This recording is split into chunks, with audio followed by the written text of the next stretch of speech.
This is quite a trip. 17 temples in 15 days, riding 1,200 miles, all on a bicycle.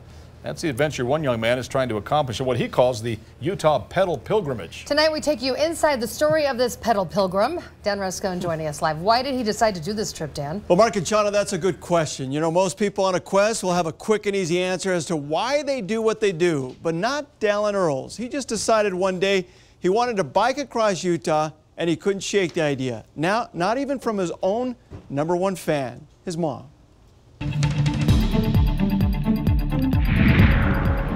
The last day of a 15-day bike trek across Utah. It's the homeward stretch for Dalin Earls. This is an important chapter of my life. His final day of a 1,200-mile ride across Utah, from Logan to Monticello to now St. George, for his final stop at the LDS Temple, all part of a 15-day, 17-temple tour. And by his side all the way, hey, we did it. His mom. Feeling like the luckiest mom in the world, that he wanted to be with me. But even his own mom says it was an adventure she thinks was crazy. It is crazy. And here's why. First off, 24-year-old Dalin is no expert when it comes to biking. I'm not a cyclist. Yes, he enjoys riding around town, but it's more because of a need to get to work or school rather than a sport. More of like a means of survival. But Dalin wanted to experience a soul-searching awakening, a pilgrim adventure.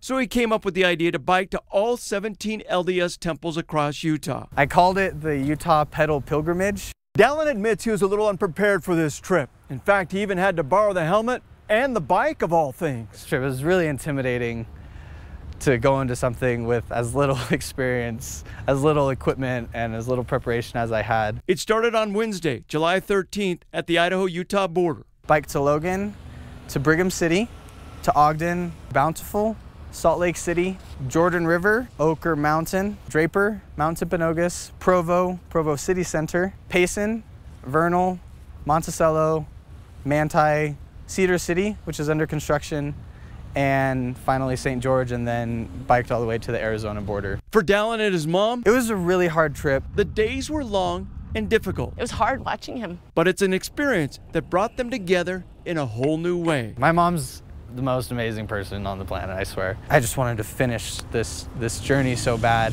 and she was there to make sure we paced it. It's been an amazing experience. Looking back on his accomplishments, it was a very physical and very spiritual journey. Dalin says it changed him as a person and made him realize what really matters in life. But he admits, I don't think I will be biking Utah again anytime soon. Yeah, I think he's a little tired. Dalin says the most difficult part of his trip was he didn't have it very well mapped out. He says Google Maps led him down a lot of dead-end roads and trails, and that could not be done with a street bike. His brother, who is serving an LDS mission, says when he gets home, he wants to go bike all the LDS temples in California. Well, Dalin says he's not sure if he wants to do that quite yet until he gets a little more rest. For more information on this story and others inside the stories, go to our website, KUTV.com, click on features and inside the story. He also went inside each one of the temples. We mentioned his tie. Yeah, he was. He just didn't bike by the temple. He actually visited each one of them. Yeah, so that adds that much more